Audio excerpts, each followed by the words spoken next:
Happy Spooky Month, everyone!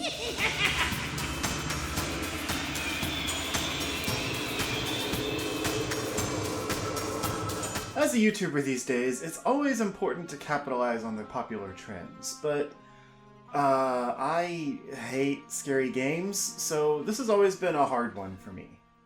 I'm just too easily scared. There's even totally innocuous parts of non-horror games that scare the crap out of me, so even though I'd love to cash in on the horror hype, I'm just too much of a chicken. But, like I said, there's a lot of games out there with some seriously creepy imagery, even though they aren't traditionally scary games outside of those moments. So, I thought it'd be fun instead to share my favorite scary moments in otherwise non-scary games. When I originally thought of this idea, I could only picture atmospheric moments in Zelda and Metroid games, so I wanted to bring a few friends along for this video to bring in some different types of games. Like I told them, there's not really any rules for this list. I just want to make it clear that these are games which aren't tagged as horror in any way, so there's no gray area genre games like BioShock. I also want to focus on scripted scenes so that it's something everyone can relate to, and not just a, oh man, the game glitched once and scared the crap out of me moment. Anyway, the only scary thing about this video so far is my face. So, let's just get right into the first game on this list. Did anyone else hear that?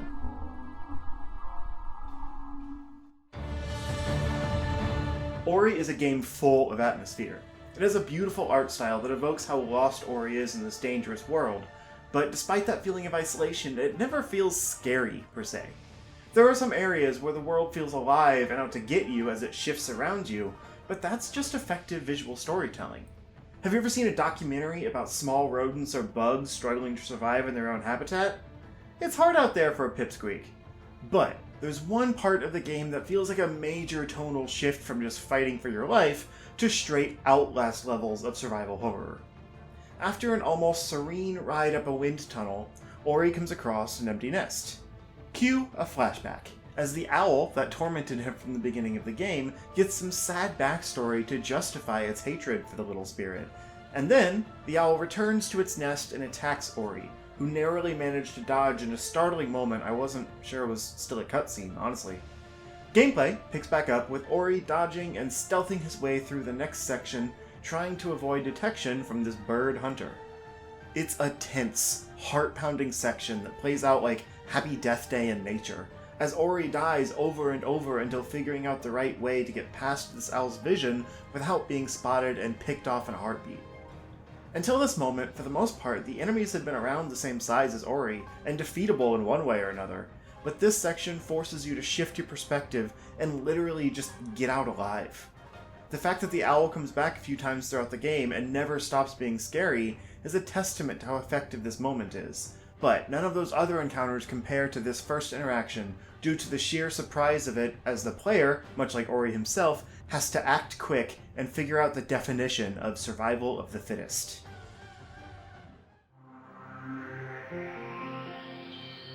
To me, Metroid Prime is a prime example of a game that skirts the line of the horror genre. Between the eerie atmosphere and occasional jump scares, there are so many moments in this game, and the whole trilogy, honestly, that scared me to the point of putting the game down for a bit as a kid.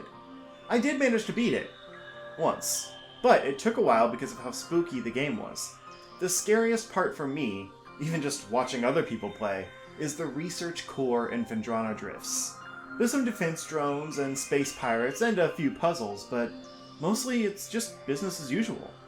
But then you see the first Metroid of the game, and you know things are about to change. It's not an immediate tonal shift like some of the other games on this list, but it's an unsettling warning as you continue through. The tension is still building, though. After a fight down to a new item in Metroid lore called the Thermal Visor, a cutscene kicks off where the lights go out and security cracks down, forcing Samus to learn quick what this new visor can do. I gotta step in real quick here to explain that I have a mild fear of the dark. I have since I was a kid, where I wouldn't go down dark hallways if I couldn't see the place I was going, because I thought something would just jump out and get me along the way. Maybe it's just fear of the unknown. Anyway, I say that because, man, this part messed me up. The thermal visor is mostly used to see through objects for hidden heat signatures and stuff to use your wave beam on, but it's also sometimes used to see in the dark. And they really throw you into the deep end right off the bat, as the entire area you just went through is plunged into darkness. Invisible space pirates you didn't know about before suddenly come after you at every step, and those Metroids that were being tested before get out due to their containment being depowered, and I hated every bit of it. Literally, as a kid, I would go into each new room and turn off the visor to see if it wasn't dark anymore, but it always was. It's funny. I love the whole trilogy, but I haven't beaten the first Prime since I was a kid, because the atmosphere is so strong and spooky that the thought of playing it still scares me. And this part is the main reason for that. I hate the thermal visor. There's a reason Predator movies play like horror. Thermal vision is just kinda scary. Is there a word for the fear of thermal vision? I think I have that. If you look up Max Payne 1, it is simply described as a third-person action shooter. It follows Payne through his internal guilt-ridden monologue as a former NYPD agent, attempting to hunt down the drugged-up criminals responsible for the murder of his wife and baby daughter. Oh, and whoever is responsible for framing him for the murder of his partner, and finding out who's in control of the drugs, and the gangs. Old boy Payne has got quite a lot going on, and frankly, nothing else to lose. Even with the sad backstory, Payne's world is more dark and twisted than spooky. Add in the graphic novel cutscenes to the mix and you have a glorious film noir action game full of shady folks doing shadier things. There's a part of Max Payne that will be forever etched into the brains of those who have played it: the nightmares. In his drug-induced sleep, he must find his way through a maze of blood trails leading to his dead daughter's bedroom. The blood path is so thin, it's almost like the developers wanted you to fall into the dark, dead pit below, just so your torment could go on and on and on, like Max's. His life is a nightmare, and now so is yours. Did I mention you had to do all this as his dead wife and baby cried in the background? No big deal. After the nightmares, you just go right ahead with the action, obliterating the bad guys and bringing the criminals to justice. But just like Max, you won't be forgetting those nightmares anytime soon. No, please God, no. This one is a little different from the rest of the list. Nothing about Pokemon is technically scary, but Lavender Town is not only a major tonal shift from the rest of the game, but the undertones of this whole area are just subtly unsettling. Man, that's a tongue twister. Why did I write that? Anyway, listen to this musical shift when you enter. It's like aural whiplash. From the normal, upbeat and tinny Pokemon music to this dissonant tune that just makes you feel uncomfortable. There's even a conspiracy theory out there that this music led to children committing suicide around the time of the game release. That's creepy. I'm not basing this entry solely on creepypastas, though. As a kid, this was just another town. Sure, it was weird to go through a haunted ghost tower, but I wasn't scared. Looking back on it as an adult, though, now that I'm better at reading and understanding context, it's a super creepy thing to have in a kid's game. This whole town basically revolves around mourning Pokemon deaths. It's just sad, full of children and old people talking in vague language about their lost loved ones. Even the player's rival is here and gets super defensive when you run into him, but the next time you fight him, he's missing one of his Pokemon. It just adds to the tragedy of this area, while also helping to explain the creepiness of Lavender Tower itself. This is basically a gauntlet of battles against unidentified ghosts and crazy people only there to try and cleanse the evil in the tower.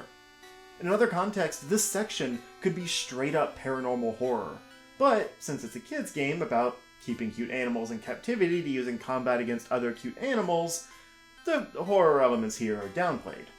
But as far as this list being about tonal shifts and non-horror games, this still counts because ghosts really aren't a prevalent part of the game elsewhere. And then, suddenly there's a whole town that essentially worships the dead as they mourn their dead Pokemon who are implied to have become the ghosts haunting this tower. It's dark, y'all. This might be the only time a Spider-Man game is ever on a spooky October list, but for this video, it's justified. To be clear, the comics have had some straight-up body horror moments before, but the games have played it safer in that regard. Apparently that doesn't apply to Miles, though, who has heroism thrust upon him at multiple points, despite being a powerless civilian, and each time it's super tense. The one I want to focus on, though, is closer to the end of the game and had me on the edge of my seat the whole time, palms sweaty and butt clenched. While receiving some supplies for sick refugees, he gets attacked by Rhino, and has to sneak around to escape without getting caught.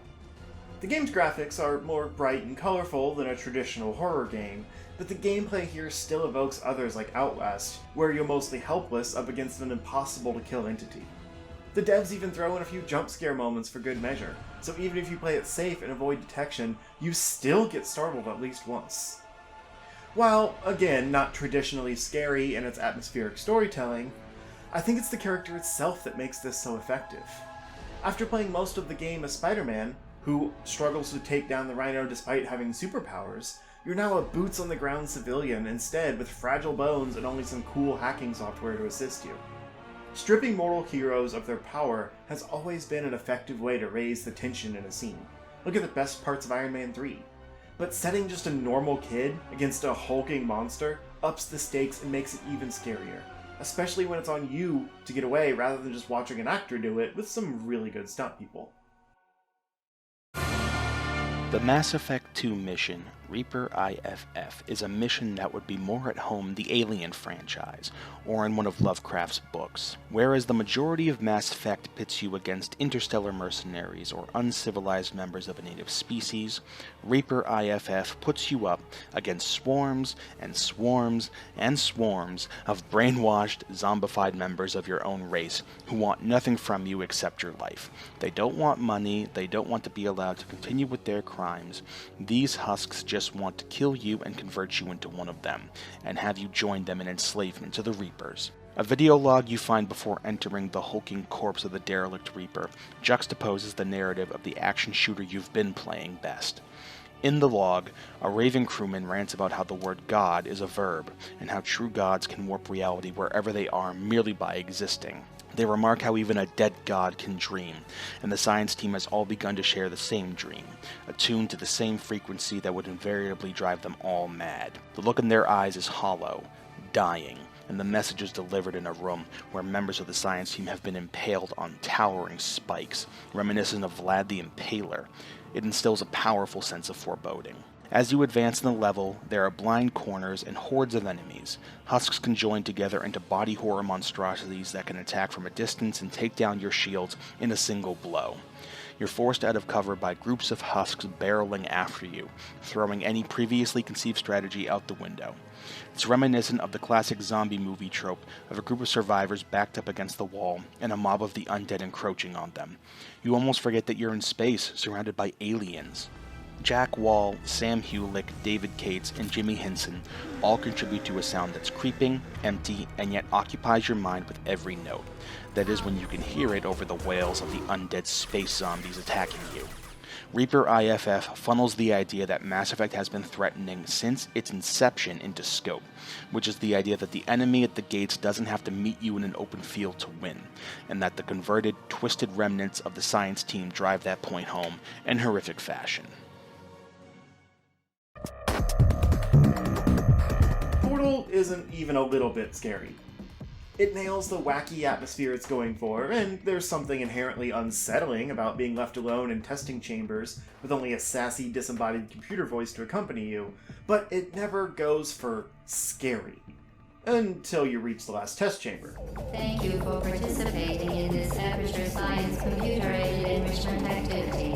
Goodbye. The implied way this whole thing is supposed to end is by burning the player alive like all the past test subjects. Horrifying. What's even creepier, though, is when you manage to avoid your fiery death and end up outside of the test chambers, where GLaDOS essentially adapts her programming to these new circumstances with a much more ominous and frustrated tone. The further you go past this 19th chamber, the creepier it gets, with graffiti scrawled on the walls and GLaDOS still just there taunting you the whole way.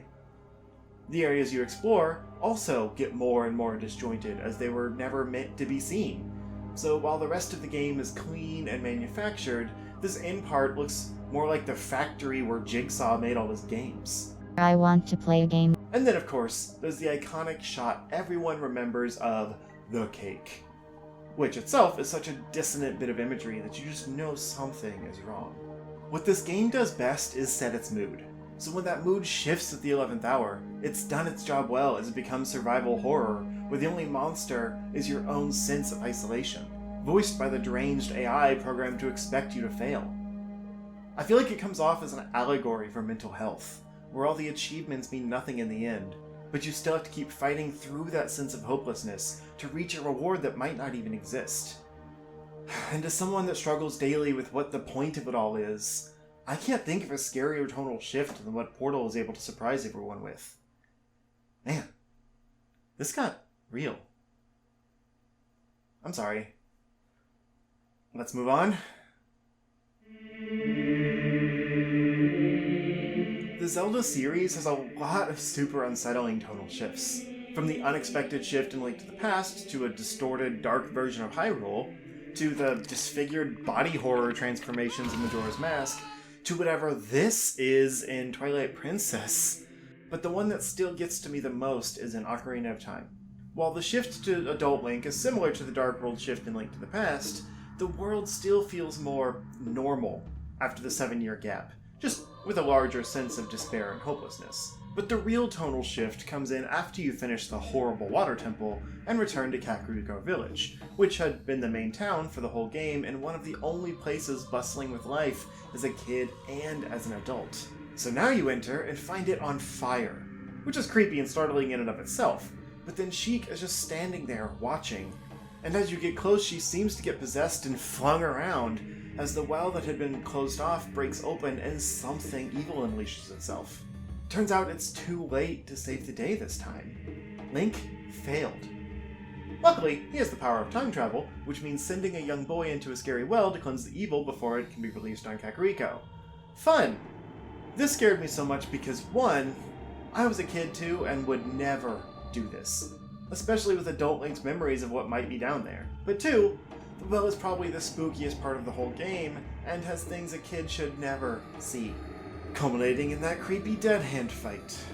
I don't see how Link could do it, but more on that in a second. First, dropping down into the suddenly empty well is just inherently creepy. Second, there's so many spiders down here. The music also really adds to the haunting atmosphere. It's very good at setting the mood, but I don't mean that as a compliment because creepy stuff isn't cool with me. But I've put it off long enough. The worst part of this section is easily Dead Hand. Not only is he a horrifying blob monster that almost looks disgusting enough to be president, he's also got these thin, wiggly hand things all over that want more than just toilet paper like every other hand I've met in Zelda games. He just shimmies around you, goading you towards his grabby phalange friends until you manage to take him out, and man, that victory couldn't come soon enough. Your reward? The Lens of Truth, which lets you find your way around the Shadow Temple, a dungeon that really isn't much better on the spooky factor, but Adult Link is better equipped for that kind of thing, so I won't touch on that in this video. Maybe next time, Bongo Bongo. Maybe next time. Hello everyone, I'm Britopia. Let me tell you about the game Batman Arkham Knight. It's an awesome action-adventure game, but they don't prepare you for anything.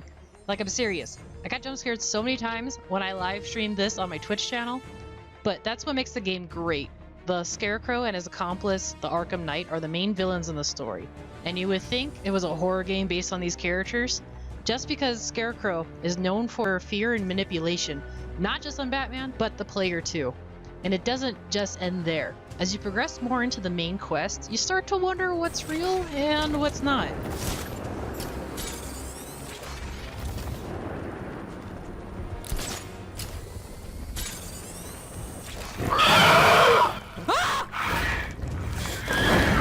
Play it, I dare ya.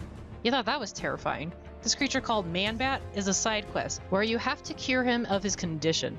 Imagine what the Joker or even the Batman has in store for you. Final Fantasy VII is another game that does atmosphere really well. And some of the cutscenes have very creepy imagery in them, especially once you get to Shinra and see some of the experiments they're working on. The scariest part, in my opinion, though, is seeing Sephiroth's descent into madness during the flashbacks. In some ways it's tragic, as the player has already heard of Jenova as the monster, but didn't know the maternal connection to Sephiroth, much less his origins as basically a Shinra test tube baby. To this point, the player only knew Sephiroth as the mostly unseen bad guy, so these flashback scenes filling in the explanation of why he's the bad guy are some of the most chilling sections of any RPG, making his eventual murder of Aerith that much more heartbreaking, since you know how much of an unhinged sociopath he is, and can't do anything to stop him. I love how normal it starts, with Cloud the fresh-faced recruit doing his squats and asking Sephiroth questions, and the mentor being aloof, but not evil. Nibelheim introduces the shift for both characters though, as we learn it's Cloud's home, and Sephiroth finds a hidden library full of information about Shinra and his birth. It doesn't hurt the spooky mood that there's a vampire just out of frame waiting to be woken up. Happy Halloween, Vincent. Sorry you don't get more than a shout out. What follows is kind of a confusing jumble of Cloud's fragmented memories, which makes the retelling even more unsettling for the player. Between the eerie musical shift, Sephiroth's personality shift, and Cloud's reluctance to tell the whole story, it really sets the mood for what is about to be much more than just a fun sci-fantasy RPG. I'd like to say it all culminates with Sephiroth's creepy laugh and then burning down the town, and that iconic cutscene of him walking through fire with that music. But the spoops don't end there, folks. Young Cloud and Cowboy Tifa chase Sephiroth to the nearby Mako reactor where they find more test subjects, and a literal slasher film moment as Tifa is cut down, and then Sephiroth reunites with his mother in a moment that could have been ripped from a Friday the 13th movie with how deranged it feels. This whole section is effective at establishing Sephiroth as a threat, yes, but it's also packed to the brim with terrifying imagery that it literally gave me nightmares as a kid. Though it didn't help that I played this game on PC originally and sat really close to the monitor, so those cutscenes were kind of just burned into my mind. There are plenty of other scary Sephiroth moments, but this one is a straight-up slasher film villain origin story, complete with a lot of the same tropes. And I'm honestly already afraid, yet curious, of how much more intense this section will play out in Final Fantasy VII Remake. I think most people already know where I'm going with this one, so I'll just jump right into it. Who put this found-footage body horror movie in the middle of my floaty space shooter? The Flood are a terrifying alien species, and that they're not sneaky or tactical. They just come in swarms and mess you up if you don't run. It might be the opposite of Alien Isolation in the way it portrays its scares, but it's no less effective in its difference. The rest of the game, for the most part, is a traditional FPS in a super rad sci-fi world against some cool-looking alien creatures. There might be a few jump scares when enemies shoot at you from off-screen, but that's about it. But then there's a mission where you invade a crashed alien ship, and the few still-living mercenaries are too afraid to go any further. Stay back! Stay back! You're not turning me into one of those things! I'll blow your brains out! Cue the obligatory helmet cam recording that explains what happened here, and yes, it's just as terrible as you'd expect it to be. This really does feel ripped right out of Alien, but if it was only the facehuggers and they traveled in swarms. So even worse than Alien, actually. And surprise! The Flood come bursting through, trying to consume everything in their path, starting with Master Chief. These things are ugly, like tiny little Cthulhus. Oh, and you know how I said only the facehuggers? Yeah, surprise, there's big, gross guys too. They're arguably not as scary since there's less of them, but man, this whole sequence is still chilling. Most of the game makes Master Chief feel in charge, an overpowered mercenary fighting bad guys and saving the day. But this plays more like an isolated ship escape. Again, the alien vibes don't go unnoticed, as you pick off the inhabitants while trying to escape the Horde. The Halo sequels arguably do a better job at setting the atmosphere of the Flood missions, but this first game establishes them as a terrifying threat, so it still gets the nod for doing it so effectively the first time. Released in 2017, A Hat in Time is a 3D platformer where you take on the role of Hat Kid on an adventure to get back all the timepieces that fuel her spaceship.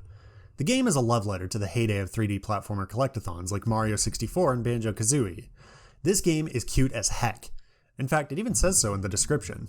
Though not without a handful of tense moments, such as the stealth mission in Chapter 2 and an entire world being submerged in lava, everything about A Hat in Time oozes charm and lighthearted fun, and is, in general, a nice, pleasant game. Everything that is until you get to the Subcon Forest. While not traditionally scary as something like, say, Resident Evil, the whole level gives off a weird ethereal vibe and everything is sort of unsettling. This level starts with you encountering the Snatcher, who calls this place his home.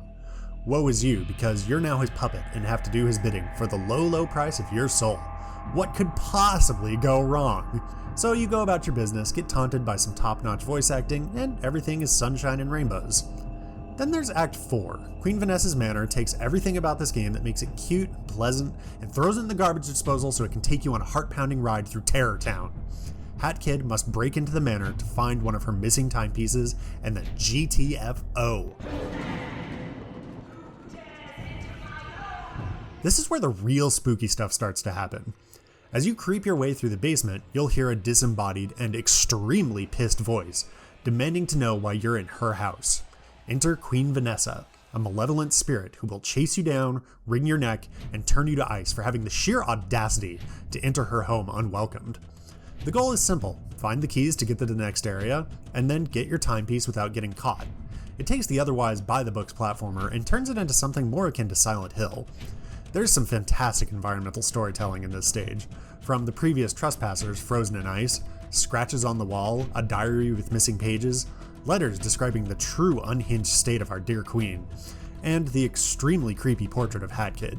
The first time I played this mission, I was legitimately freaked out. Although, to be fair, I am a bit of a wimp. In an otherwise cute and charming game, Queen Vanessa's Manor stands out as a fine example of horror. So there you have it. Just because a game isn't a horror game doesn't mean it can't be very effective at scaring you. Especially if you're as easy to scare as I... Seriously, what is that sound? Cats? Gah! Really? Isn't the whole power outage thing a little horror tropey? Hold on. The only flashlight I own is on my phone. There we go. Okay, gotta find the breaker. What was that? Oh, cat.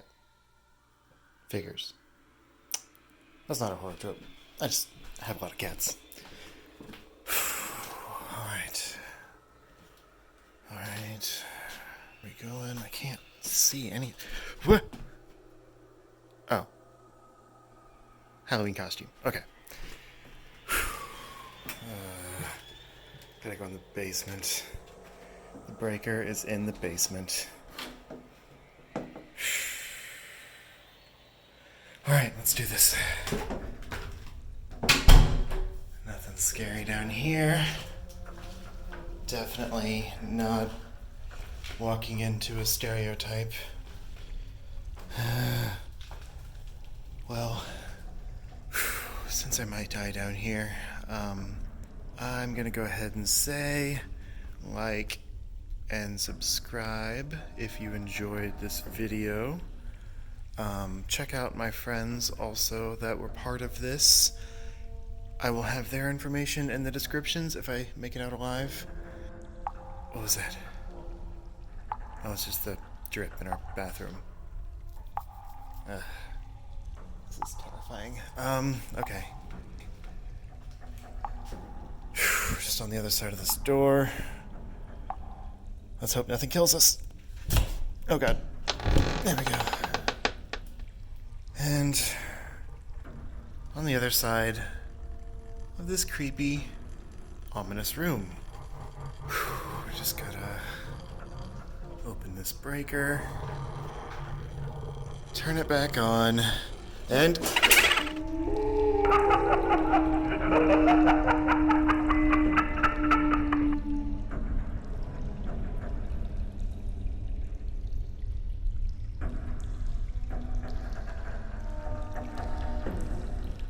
Lavender Town is not only a major tonal shift from the rest of the game, but the undertones of this whole area are just unsettling. What? Oh, that's my tongue twister. I guess it worked.